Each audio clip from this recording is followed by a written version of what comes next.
Good morning to all of you. मैं doctor सरला।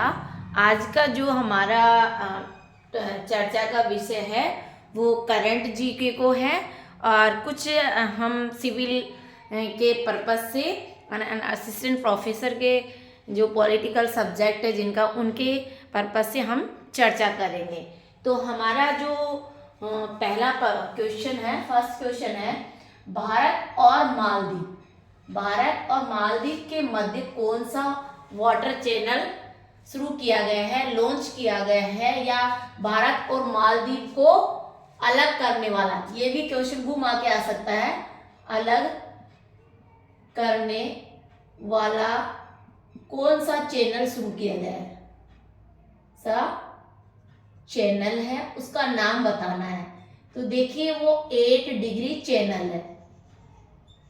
बहुत ही important question है भारत और मालदीव के रिलेशन को भी लेकर, क्योंकि हाल ही में जो हमारे प्रधानमंत्री महोदय मालदीव गए थे, प्रधानमंत्री जी, तो ये इश्यूज हो गया कि वहाँ के जो प्रधानमंत्री है और उनके जो ऑफिस के जो कर्मचारियों ने माननीय प्रधानमंत्री पर टिप्पणी कर दी थी, तो इसको लेकर बहुत चर्चा हुई है। तो ये लेटेस्ट GS2 के पर्पज से IAS में भी क्वेश्चन बन सकता है। तो हमारा जो सीधा PT के हिसाब से कोई से भी आप कॉम्पिटिटिव एग्जाम देंगे तो प्री के हिसाब से ये क्वेश्चन वेरी इंपॉर्टेंट है। कई बार एग्जाम में पूछ भी लिया गया है कि भारत और मालदीव के मध्य ऐसा कौन सा चैनल है जो अलग करता है, या कौन सा वाटर चैनल लॉन्च किया गया। तो 8 डिग्री चैनल, आपको ये ध्यान रखना, 8 डिग्री चैनल। ओके, नेक्स्ट हमारा क्वेश्चन है स्पेशल प्रोटेक्शन ग्रुप, SPG की फुल फॉर्म है स्पेशल प्रोटेक्शन ग्रुप, जो फोर्स ग्रुप होता है, कमांडो कब क्रियान्वित किया गया था। देखिए जब 1984 में इंदिरा गांधी की उनके गार्ड के द्वारा हत्या कर दी जाती है, तब से हमारी गवर्नमेंट बहुत एक्टिव हो गई है।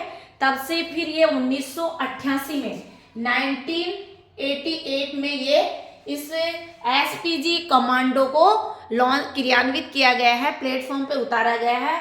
और ये SPG जो कमांडो की शिक्षा प्रधानमंत्री को दी गई थी, है ना। तो ये स्पेशल प्रोटेक्शन फोर्स ग्रुप होता है और इनका जो क्रियान्वित हुई थी वो 1988 से हो गई है। और आज भी स्पेशल कमांडो VIP लोगों को दिया जाता है, ये ध्यान रखना है।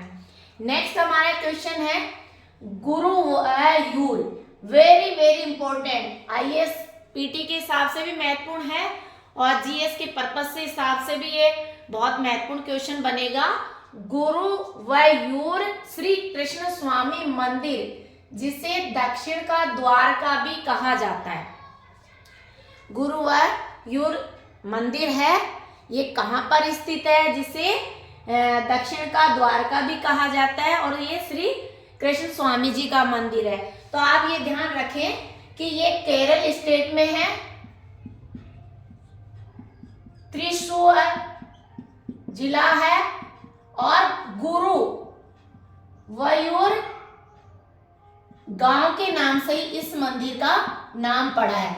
ठीक है, तो आप ये ध्यान रखें, ये केरल स्टेट में है, केरल राज्य में। क्लियर।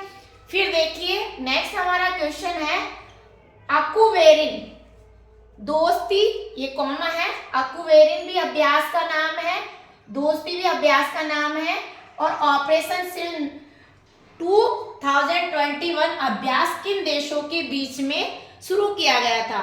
तो ये हमारे जो अभ्यास है वो चलते रहते हैं, तो भारत और मालदीव के बीच में, भारत और मालदीव के बीच में ये अभ्यास शुरू किए गए थे। तो ये वेरी इंपॉर्टेंट है, ऑपरेशन शील्ड अभ्यास का संबंध किससे है। ठीक है, तो ये ध्यान रखना है आपको।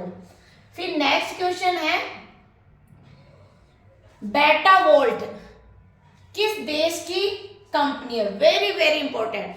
देखिए ये जो बेटा वोल्ट है एक ऐसा डिवाइस है, ऐसी न्यूक्लियर बैटरी है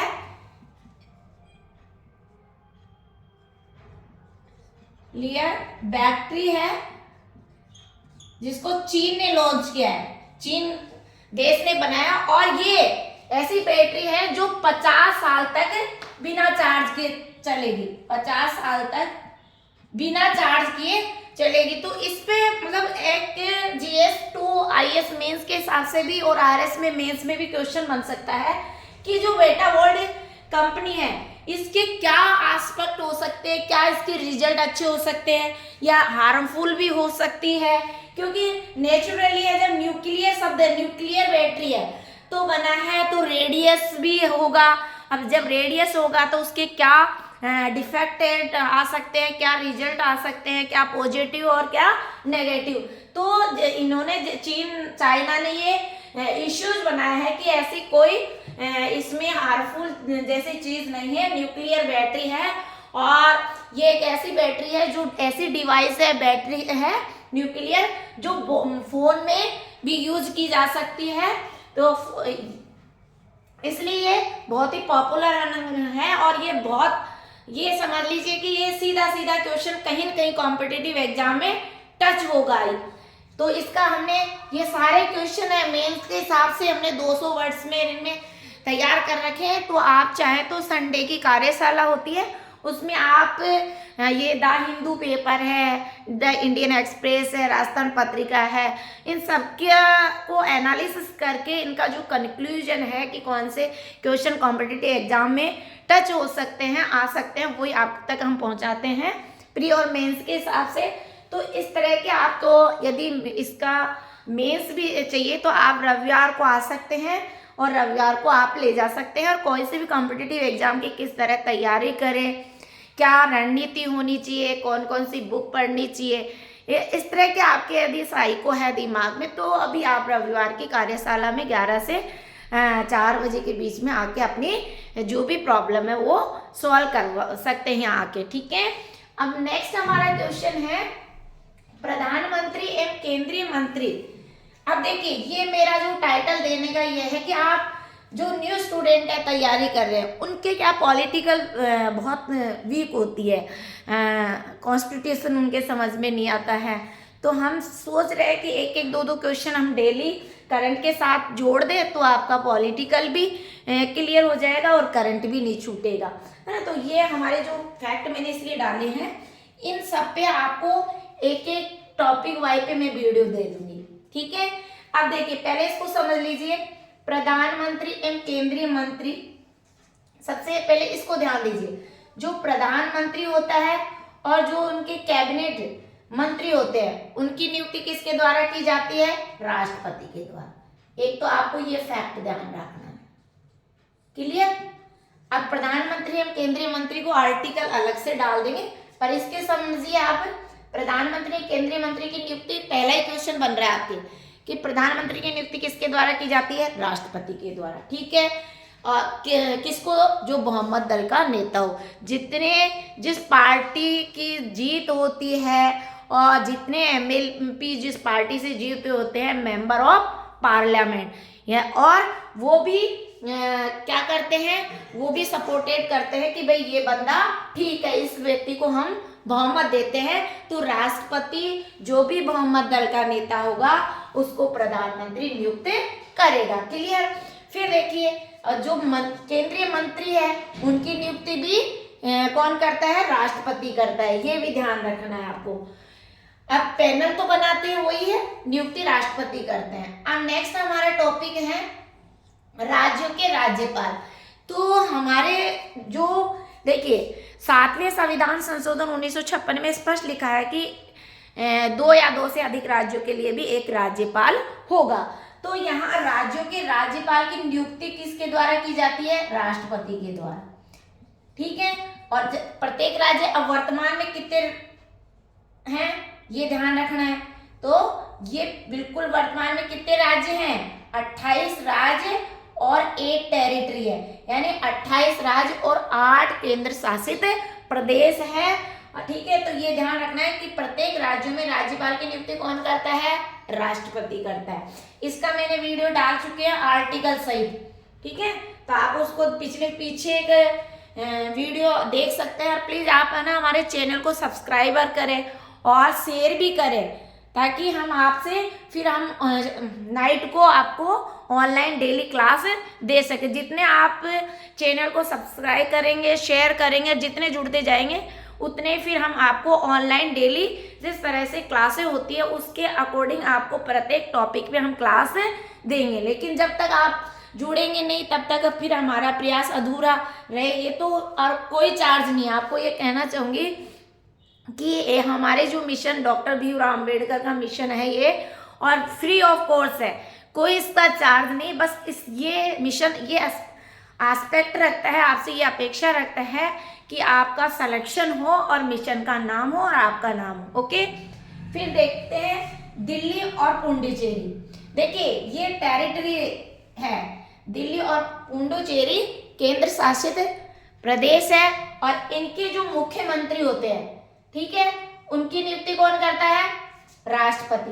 अब देखिए ये आपको ध्यान रखना है कि मुख्यमंत्री की नियुक्ति राज्यपाल करता है। लेकिन ये दिल्ली और पुडुचेरी मैंने इसलिए डाला है कि स्टूडेंट कभी भी, हमारे पढ़ाए हुए स्टूडेंट गलत आंसर नहीं करके आए। केंद्र शासित प्रदेश दिल्ली और पुडुचेरी जिनके मुख्यमंत्री की नियुक्ति राष्ट्रपति के द्वारा की जाती है। बाकी ऐसे क्वेश्चन, राजस्थान के मुख्यमंत्री की नियुक्ति किसके द्वारा की जाएगी? राज्यपाल के द्वारा। कहीं आप राष्ट्रपति ना कर दे, ये ध्यान रखना है। फिर देखिए नेक्स्ट है वित्त आयोग एवं राज्य भाषा आयोग के अध्यक्ष। वित्त आयोग की नियुक्ति भी राष्ट्रपति के द्वारा की जाती है। राज्य भाषा आयोग के अध्यक्ष एवं सदस्यों की नियुक्ति भी राष्ट्रपति के द्वारा की जाती है। उच्चतम न्यायालय, सुप्रीम कोर्ट और हाई कोर्ट के जो मुख्य न्यायाधीश होते हैं उनकी नियुक्ति भी किसके द्वारा की जाती है? राष्ट्रपति के द्वारा। मेरे टाइटल ही ये जो सारे फैक्ट है वो इसलिए डाले हैं कि इतने जितने भी फैक्ट है उनका अलग से मैं वीडियो डाल दूंगी, आर्टिकल सहित डाल दूंगी। लेकिन आपका जो कंफ्यूजन है एक साथ समराइज के डालने का मेरा जो उद्देश्य है कि आपका जो भी कंफ्यूजन है वो यहीं क्लियर हो जाए कि इनकी नियुक्ति किसके द्वारा की जाती है। तो सुप्रीम कोर्ट व हाई कोर्ट के मुख्य न्यायाधीश की नियुक्ति भी राष्ट्रपति के द्वारा की जाती है। भारत का एक महान्यायवादी होता है जिसको अटॉर्नी जनरल कहा जाता है, उसकी नियुक्ति भी राष्ट्रपति के द्वारा की जाती है। नियंत्रण महालेखा परीक्षक की नियुक्ति भी राष्ट्रपति के द्वारा की जाती है 148 में। तो ये भी आर्टिकल सहित हम वीडियो डाल देंगे और एक्सप्लेन भी कर देंगे। पर ये ध्यान रखना है कि नियंत्रण महालेखा परीक्षक की नियुक्ति राष्ट्रपति के द्वारा की जाती है। आप आईएएस का एग्जाम दे रहे हैं तो ये ध्यान रखिए, संघ लोक सेवा आयोग के अध्यक्ष एवं जो मेंबर होते हैं उसके सदस्य, उसकी नियुक्ति भी राष्ट्रपति के द्वारा की जाती है। ठीक है, मुख्य निर्वाचन आयुक्त एवं अन्य निर्वाचन आयुक्त की नियुक्ति भी किसके द्वारा की जाती है? राष्ट्रपति के द्वारा की जाती है। अब हम ह्यूमन राइट, राष्ट्रीय मानवाधिकार, इसका अलग से वीडियो डालूंगी, पूरा एक्सप्लेन करूंगी, क्योंकि यूपीएससी और आरपीएससी में यहाँ से क्वेश्चन, ये पूरे टाइटल से क्वेश्चन बनते हैं। तो राष्ट्रीय मानवाधिकार आयोग के अध्यक्ष की नियुक्ति भी और सदस्य की नियुक्ति भी राष्ट्रपति के द्वारा की जाती है। संघ राज्य क्षेत्रों के जो राज्यपाल हैं, अब देखिए संघ राज्य क्षेत्रों यानी हमारे कितने स्टेट हैं? 28 राज्य हैं और 8 केंद्र शासित प्रदेश हैं। जहां प्रशासक है, प्रशासक सब जहां टेरिटरी होता है, उनकी नियुक्ति भी राष्ट्रपति के द्वारा की जाएगी। और सीधा सीधा फैक्ट है कि राज्यपाल की नियुक्ति किसके द्वारा की जाती है? राष्ट्रपति के। यहाँ तक क्लियर आपका फंडा। अब देखिए, अब राष्ट्रपति को पढ़ा है तो थोड़ा सा ये भी समझ लीजिए। राष्ट्रपति को आपको बता देते हैं। देखिए सबसे पहले तो ये ध्यान रखना है कि भाग 5 आर्टिकल 52 से 62 तक राष्ट्रपति का उल्लेख किया गया है। अब इसको आप आर्टिकल याद नहीं रहे तो लर्न करने का ट्रिक्स भी बता देती हूँ, कंटिन्यू आप करेंगे इसको। आप पहले तो ये लिख लें 52 से पूरी डिजिट लिख ले, 3 4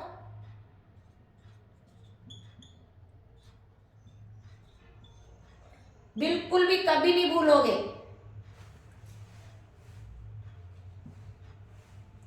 ये आर्टिकल भूल लोगे भी नहीं बिल्कुल भी। अब देखिए इसकी ट्रिक्स है, राष्ट्रपति को पकानी है, इसकी कोका, देशु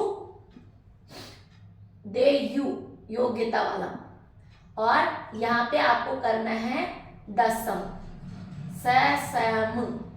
अब देखिए पैसे आप जानते हो कि पद, अनुच्छेद 52 में पद यानी भारत का एक राष्ट्रपति होगा, भारत का एक राष्ट्रपति होगा।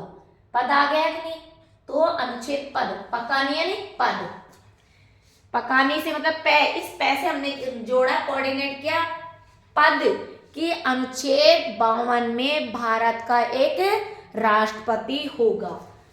का से हमने कार्यपालिका, कार्यपालिका अनुच्छेद, स्टूडेंट कहते हैं मैं और आर्टिकल में बहुत सारे आर्टिकल्स इसलिए लर्न नहीं होते, फिर मैंने सोचा चलो और ट्रिक बनाते हैं, शॉर्ट कर देते हैं।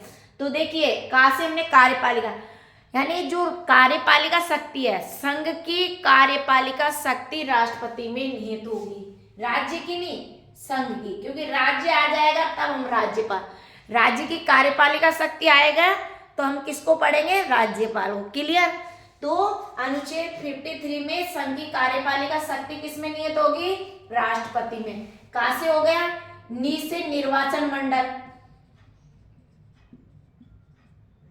निर्वाचन मंडल, इस नी को मैंने कोऑर्डिनेट कर दिया 54 में, 54 में निर्वाचन मंडल। देखो पकानी में हो गया 52, 53, 54, पकानी यानी भारत का एक राष्ट्रपति होगा, कार्यसंघ की कार्यपालिका शक्ति राष्ट्रपति में निहित होगी, और राष्ट्रपति का निर्वाचन मंडल, राष्ट्रपति के निर्वाचन में कौन कौन भाग लेते हैं, संसद के दोनों सदनों के निर्वाचित सदस्य एवं राज्य की विधानसभा के निर्वाचित सदस्य एवं दिल्ली और पौंडीचेरी के निर्वाचित सदस्य, मनोनीत नहीं भाग लेंगे, ये डिफरेंस समझ लेना। फिर देखिए यहाँ पे, यहाँ तो निर्वाचन मंडल और यहाँ निर्वाचन कोटा जिसे हम रीति भी बोलते हैं, बताओ भूलोगे क्या। 55 में राष्ट्रपति के निर्वाचन की रीति का उल्लेख किया गया है, कोटा, को से कोटा या रीति। ओके। 56 में का से में ना राष्ट्रपति का कार्यकाल कितने वर्ष का होता है, 5 वर्ष का, तो का से हम कार्यकाल होता है का उल्लेख किया गया है। अब देखिए देशे, देशे यानी राष्ट्रपति का पुनः निर्वाचन, दोबारा, देश यानी दोबारा, दे यू दोबारा, पुनः निर्वाचन, पुनः निर्वाचन या दोबारा निर्वाचन। बस थोड़ा सा क्या है कि कॉम्पिटिटिव एग्जाम में फ्यू चार्ट बनाइए, है ना, और ट्रिक्स बनाइए, लेकिन एग्जाम में हमारा क्वेश्चन गलत नहीं जाना चाहिए। कैसे भी याद करें पर याद करना है, लिख के याद करना है, बार बार अभ्यास करना है। तो दूर से हमने दोबारा यानी पुनः निर्वाचन किया जा सकता है, एक बार ही राष्ट्रपति बन गया तो ऐसा नहीं, वो दोबारा नहीं बन सकता, बस एज का ध्यान रखना है। फिर यहाँ देखिए यू 8 में 58 में योग्यता, योग्यता दे ये दू यो, दुर्यो से याद, ये ट्रिक्स है, यहाँ पे रुयो समझ लेना ये। तो यो यानी योग्यता, राष्ट्रपति बनने के लिए क्या क्या योग्यता होनी चाहिए, तो ये ससम, ससम सैन्य शर्ते, फिर 59 में क्या हो जाएगी शर्ते, राष्ट्रपति बनने के लिए क्या क्या शर्तें लागू होनी चाहिए, तो ये 9 शर्तें ऐसे याद रख सकते हैं। फिर 60 में हम क्या करेंगे, शपथ और प्रतिज्ञान, राष्ट्रपति बनने के लिए शपथ और प्रतिज्ञान, ये 60 में उल्लेख किया गया है। देखो से, इस से तो हमने शर्तें कर दिया, दूसरे से हमने क्या कर दिया, शपथ और प्रतिज्ञान, और इस में से महाभियोग, तो अनुच्छेद 61 में महाभियोग, अब 10 बार तो कभी लगा नहीं, तो यहाँ ऐसे भी 61 में किस राष्ट्रपति के खिलाफ महाभियोग भी लागू किया जा सकता है। और 62 में क्या है कि राष्ट्रपति का पद रिक्त होने की स्थिति में उसको भरने के लिए निर्वाचन का समय निर्वाचन का समय और जिस व्यक्ति को आकस्मिक परिस्थितियों में नियुक्त किया गया उसकी पदावधि क्या होगी, ये 62 में उल्लेख किया गया है। ये बहुत महत्वपूर्ण है। तो मैंने यहाँ बताया था भाग 5 52 से 62 62 तक आर्टिकल हो गए। अब देखिए 2 आर्टिकल और इस राष्ट्रपति से जोड़ देते हैं। एक तो अनुच्छेद 72, आर्टिकल 72, अनुच्छेद 72 में राष्ट्रपति को मृत्युदंड को छोड़ के क्षमादान, हाँ, राष्ट्रपति चाहे तो मृत्यु दंड दे सकता है, क्षमा कर सकता है या वो कर सकता है, राष्ट्रपति को फुल पावर है। तो यहाँ आप क्षमा वर्ड से याद रख ले। 72 में राष्ट्रपति को चाहे तो मृत्युदंड दे सकता है, बिल्कुल माफ भी कर सकता है, क्षमा को कम भी कर सकता है। तो आप 62 में राष्ट्रपति का उल्लेख ये किसके लिए किया गया, क्षमादान के लिए। क्षमादान वर्ड्स कर सकते हो। और अनुच्छेद 73 73 भी याद कर लेना। ये क्या है कि कार्यपालिका शक्ति का विस्तार, ये और याद करना है, कार्यपालिका शक्ति का विस्तार, कार्यपालिका शक्ति का विस्तार।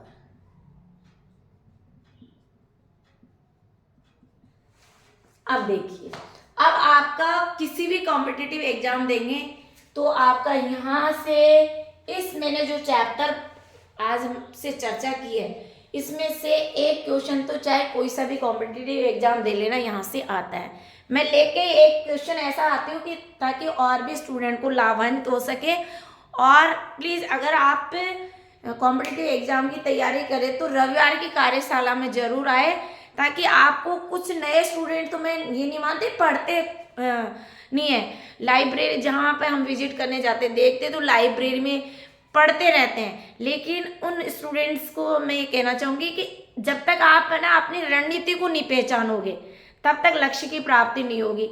तो हमें देखिए स्मार्ट बनना है, स्मार्ट ही हमारा वर्क करना है, क्योंकि चाहे आप यूपीएससी को फॉलो करें या आरपीएससी को फॉलो करें, ये जो हमारा मॉडर्निटी है, तो इस मॉडर्निटी में हमारे फ्यूचर, सिविलाइजेशन ऑफ फ्यूचर, यानी हमारा जो आधुनिकता है और हमारी फ्यूचर को अच्छा बनाना है, सुंदर बनाना है, तो हमें उस किक लगानी है। किक लगाने का मतलब अच्छे से अच्छे हमारे एक टारगेट रखना है कि मुझे ये बनना है, उसका पूरा सिलेबस को फोड़ना है, प्रत्येक सिलेबस के टॉपिक पे काम करना है, ऑब्जेक्टिव नोट्स बनाने हैं, शॉर्ट नोट्स बनाने हैं, ताकि एग्जाम में हम 5 बार उनका रिवीजन करके हमारे ऑब्जेक्टिव क्वेश्चन गलत नहीं जाए। क्योंकि क्या होता है कि चाहे आप आरएस प्री में दें या IAS प्री दे या कॉम्पिटिटिव एग्जाम दे कोई सा भी, तो उसमें जब प्री में ही सिलेक्शन नहीं होगा तो मेंस की तो एक्सपेक्ट कर ही नहीं सकते।